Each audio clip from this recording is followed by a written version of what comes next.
Welcome to the Motocross Supercross podcast. Podcast.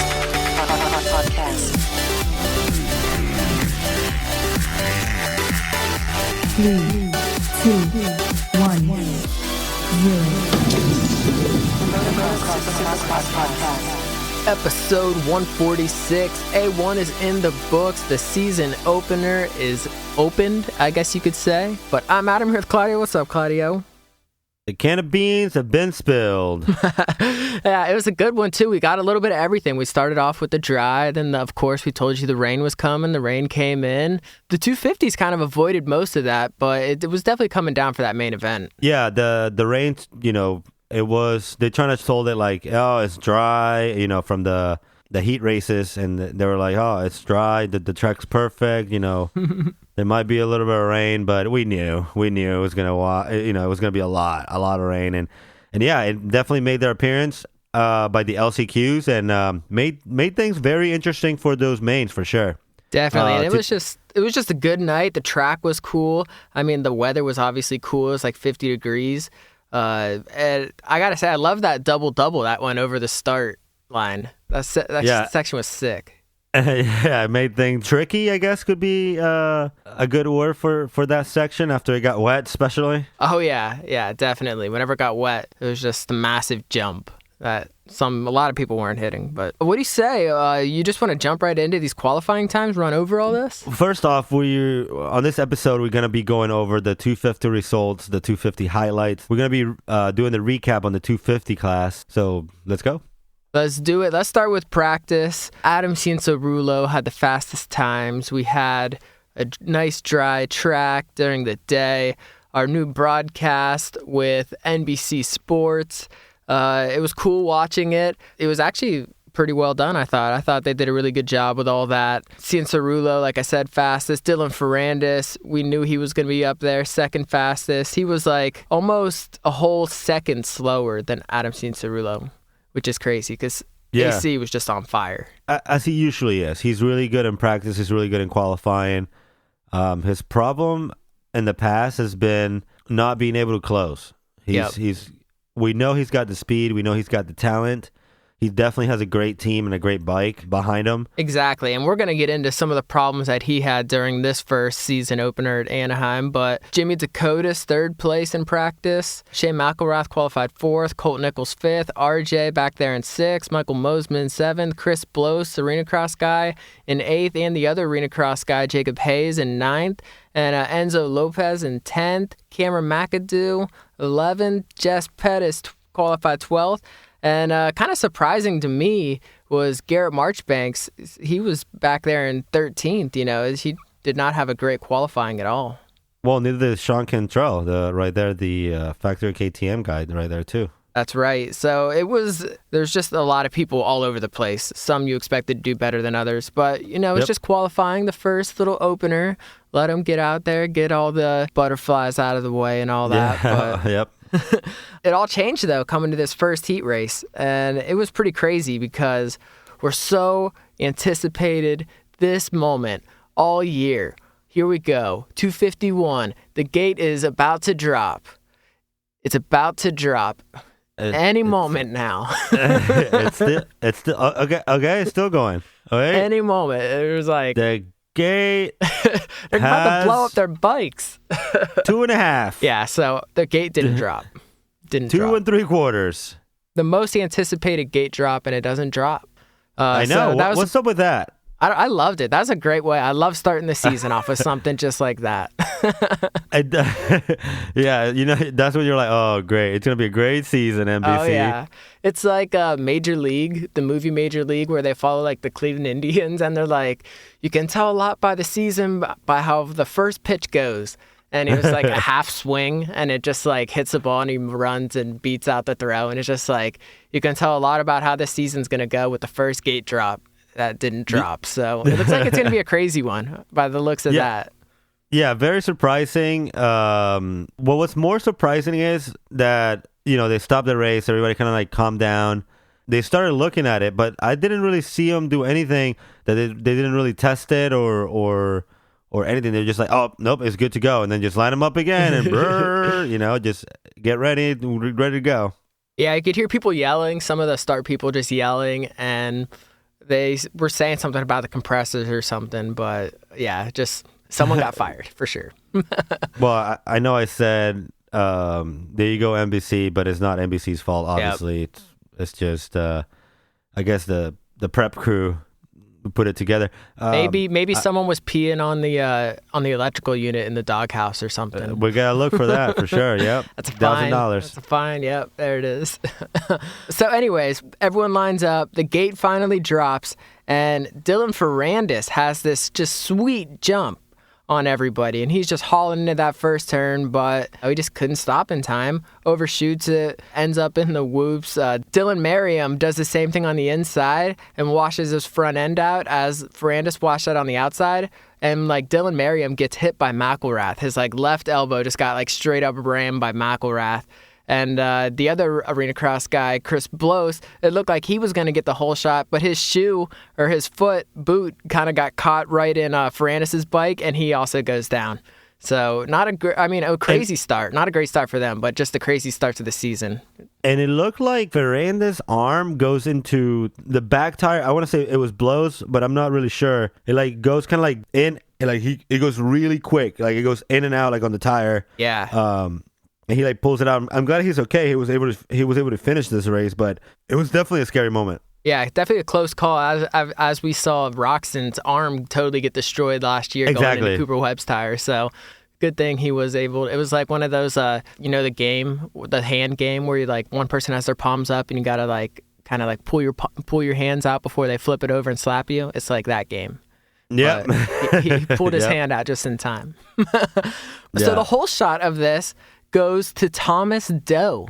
Thomas Doe pulls out the first whole shot of the season in this heat, but he ran into some quick problems. He was passed by like Jess Pettis and Logan Carno, but the big names, Hampshire, he was like fourth off the start. Carson Brown was like sixth. McElrath seventh. Cantrell eighth. Ferrandis all the way back there at 17th. It was just like the big names were not up there early in the start of this race. And I feel like it was like the main thing last night. That was like the thing. Like, where are the quote unquote favorites? It was like the theme of the night. That's right. It was a big night for the underdogs. And yeah, it was just like the track layout was so weird. Whenever they came around the whoops the first time, they had the yellow flags out because there was like tough blocks and like riders like in the whoop section. Yeah. It was a little sloppy, but it's what we wanted. This is it. This is our Monster Energy Supercross season, and we love it. We love every second of it. Indeed it was. So Jess Pettis, he was out front. He led a lap, but then RJ passed him and pretty much checked out. Gage Shear had a nice little crash in the whoops. And then right after that, RJ hit like a little kicker in the whoops. It looked he had that one sketchy moment, missed the triple. But besides that, RJ looked really good out there. Yes. Yeah. He made a couple passes, and he made a pass for the lead, and he took it. He took it home. That's right. So RJ Hampshire ran away with this first heat race. McElrath was able to get second. Enzo Lopez in third place. So looking like a good start to the season for him too. Yeah. Definitely a little different from last year, especially from the Motocross Championship. You know, the Suzuki making names early in the top three. So that's good. Good for Enzo Lopez, especially for his first Supercross. Jess Pettis got fourth. Dylan Ferrandis worked his way all the way up to fifth. Carson Brown sixth. Thomas Doe seventh. Sean Cantrell eighth. Chris Blows getting that final qualifying position, ninth place. Then that's awesome. That's really good, especially for Chris Blows coming up from the Arena Cross. You know, he lost the title at the last race because of his own fault. He's coming in with this new team, the Gas Monkey team, which is also Starlings and Merriam, and they were all in this first heat. And Merriam, and that's crazy. So it's good to see Chris Blows do that and qualified on his first official race for Supercross. Yeah, good for my fantasy team, too. He was a big underdog, you could say. So, Carno, Gage Shear, Harriman, they're all going to the LCQ. Starling got 18th in this. Merriam got 20th. Actually DNF. Blows is the only one who, did anything on that Gas Monkey team. Yeah, and that's what I'm saying. That is really good. Good to see him qualified and good to see him step it up for this team. he's definitely going to be someone to keep an eye on. Indeed. Well, let's go ahead and jump over to heat number 2 now. And this one, the gate dropped fine, no problems there. Jimmy Dakotas, it was his turn to do what Ferrandis did, where you just get an awesome jump and then you just overshoot the turn.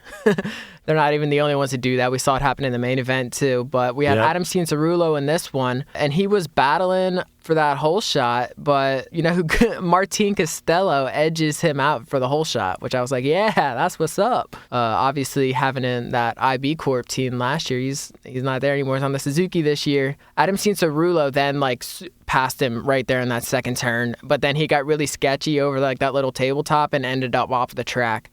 He was a wild man this whole night, Adam Cianciarulo. It was a tough night for Adam. He ran into a couple of problems throughout the night. Obviously, don't show in the results of this heat. He ended up getting the win, but he looked sloppy. He was in control, but he was a lot more not in control than he was in control. So. Yeah, he was definitely just wide open. It was almost like he was panic. He was panic riding out there, just going for it. Yeah. But Mitchell Harrison, actually, after everything kind of settled out, Mitchell Harrison was out front leading. Martin Costello was in second. Jacob Hayes was up there. McAdoo. AC fell all the way back to fifth with his teammate Garrett Marchbanks all the way back in 11th. Colt Nichols did not have a great start of this, 12th. And Dakotas, who looked like he was going to have the whole shot, he was in last. But Mitchell Harrison, we're like, all right, Mitchell Harrison, all right, he's doing big things. Here we go. Let's see what you got. And then has bike problems right after that whoop section and pulls off the track and yells at his mechanic, and then he's gone. And they said it was a clutch problem, and they ended up swapping out motors right after that race for him. So yeah, we did see. Yeah, that's they were changing the clutch. We did see a lot of guys adjusting the clutch. Yeah, a lot of guys. Like you mentioned, Harrison, Cianciarulo was also one of them. Yeah, they did a little slow-mo of him midair doing the little clutch adjustment. Yeah. Ricky told us about that. Ricky. One thing that was cool in this is AC, once he got going, the pass he put on McAdoo, he did that double quad. He was just super going for it, just airing it out so big. It was dope. So dope. Yeah, one of the few guys that was doing it in the 250, that was doing that section in the 250. Yeah, and then obviously AC was able to catch up. He ended up catching up, winning this heat race. Colt Nichols got second. That's a pretty big comeback for him too. McAdoo got third. Jacob Hayes got fourth. Michael Mosman got fifth. Garrett Marchbank sixth. Brandon Leith seventh. Martin Costello eighth. And Jimmy Dakotas able to get that ninth spot after having another crash too, battling with someone. So there you go. Maybe the Suzukis aren't as bad this year as they were last year. And that's what I'm saying. The Suzuki, they did something, and the bikes are doing things. So it makes things very interesting for the East Coast too, because you have Alex Martin and whatnot. But yeah, Suzuki, I think they're putting their things together, and that's good. Good to know. Indeed. All right, let's keep running through these. Let's hit these LCQs real quick. The rain was coming down at this point. We knew it would. Cold, rainy, fans are still there. Everyone's excited to watch these races. Deegan von Losberg gets the whole shot, followed by Bradley Leonette. Logan Carnow was behind them, and then Mitchell Harrison, his bike, new motor, they swapped it out. This thing is steaming from the very start of this race. Yes, from the very beginning, he's already smoking, and as you mentioned, he was having problems in the heat race. It was not looking good for Mitchell Harrison for that night. Exactly. And then, a couple laps in, I think he was running seventh, and his bike stalled in that same exact area after the whoop, right before the mechanic section, and that was it for his night. So it was a little glimmer of kind of potential, but that was all we really saw from Harrison. So hopefully they get all their problems straightened up for next week. But yeah, for Phoenix. Yeah, and then we also saw the other big thing was we saw a little crash with Ravenhorst and Merriam. Ravenhorst, they're going over one of those little doubles. You know how they had that double that jumped over the start section? Uh-huh.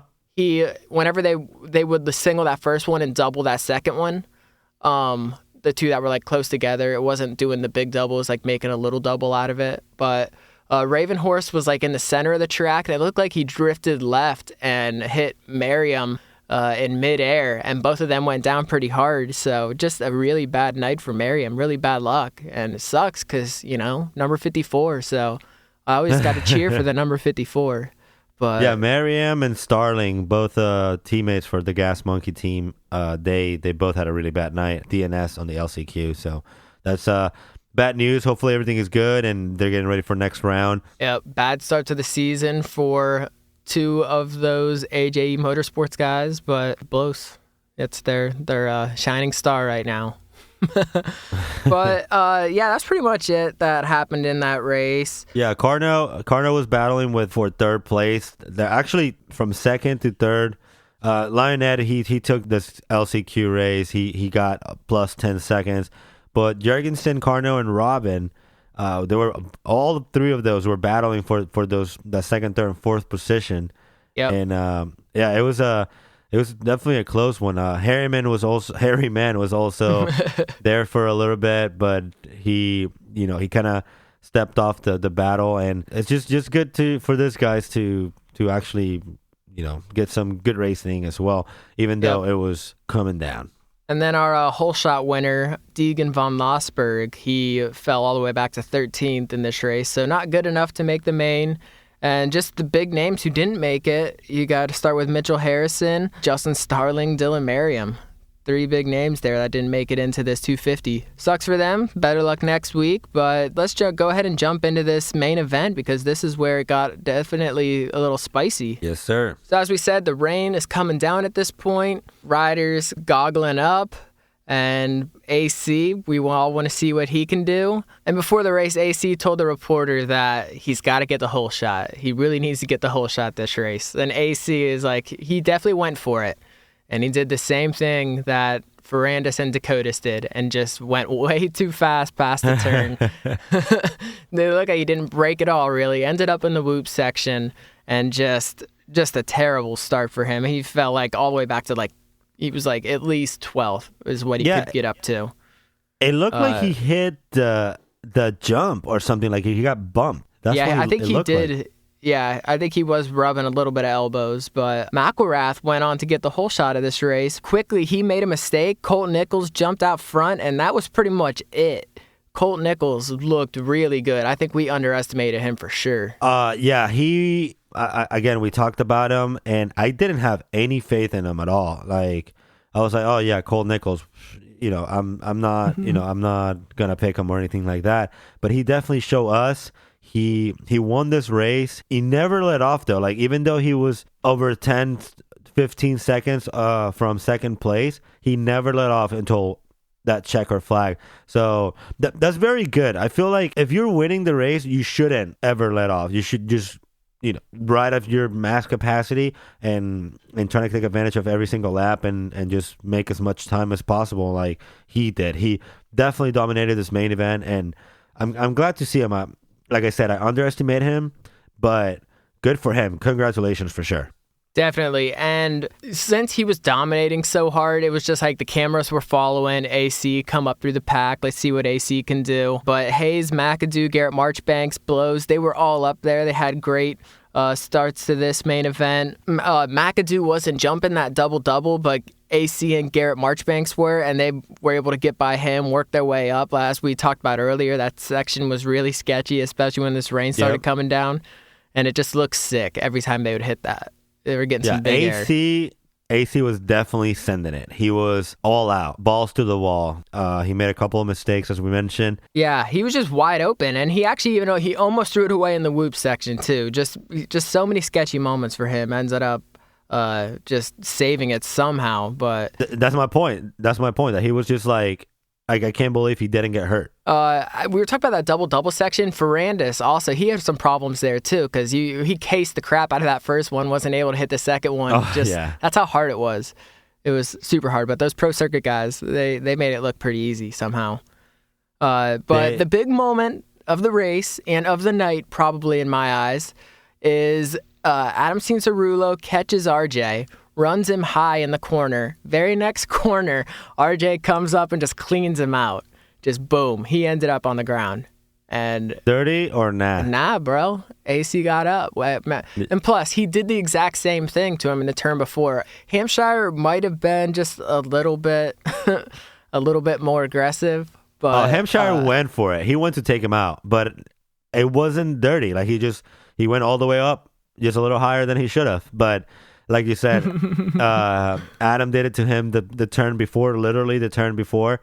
And I'm in RJ's team on this one. He deserved it. He didn't deserve it, but he did it the turn before, and then he set himself up to get taken out in the next turn.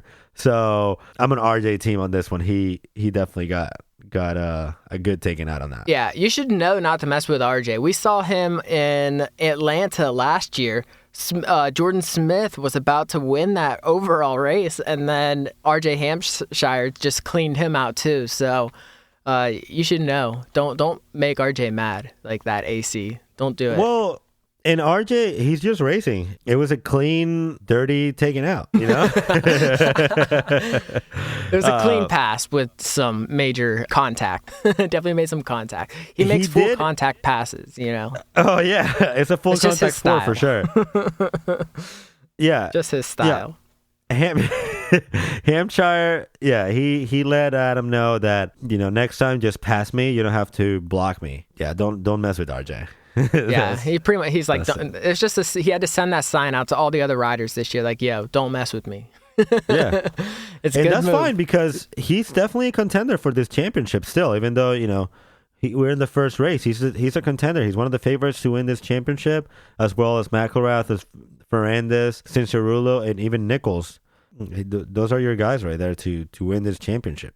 Yeah, so the other like battle that happened this race was when Ferrandis caught McElrath and they were battling for second, but Ferrandis he just clearly looked faster and better pretty much in all the sections. So he was able to get around him. He was also making that double. That's when he made that pass. Yep. Over McElrath. So yeah, he was able to jump the double that was impossible.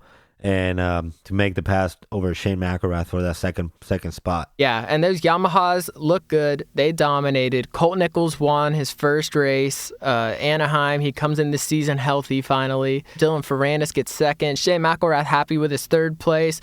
RJ Hampshire finishing just off the podium in fourth with Adam Cianciarulo in fifth.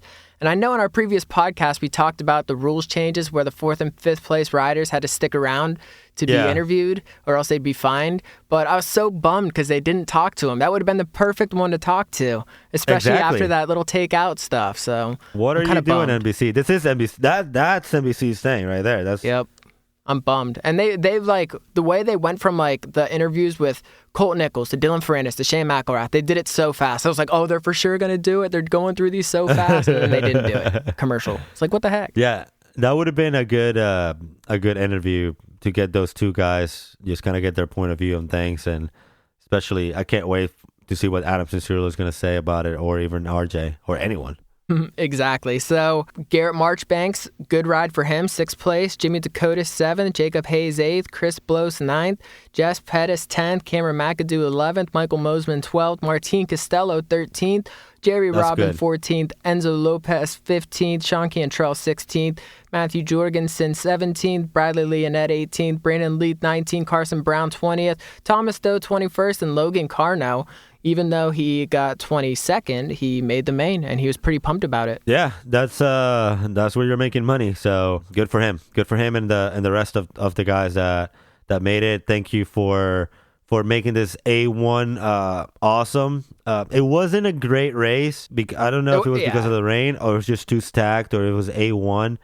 But I thought that track was just way too simple. It was just like nobody could really gain an advantage on anyone. It was just like if you got a good start, that's pretty much you really did good. But typical A1 race. Just a kind of easy track. But it was overall a good race. I give it a 7 out of 10. I liked it. I thought it was good. I'm just happy Supercross is back. We just got to see what happens next week at State Farm Stadium in Glendale/Phoenix, Arizona. So that's where this is heading to next. But yeah, it was a good race. Like you said, just glad that Monster Energy Supercross is back in our hearts and in our lives. And that's it, man. Thank you guys so much for sticking with us another year, and a lot of good things we have planned for this year. And just stay tuned for the next podcast where we're going to recap the 450 class and see if the Yamaha guys can do it again. And make sure you follow us on Instagram at MXSX Podcast. Keep an eye out for some videos, and we'll talk to you next time for the 450 recap.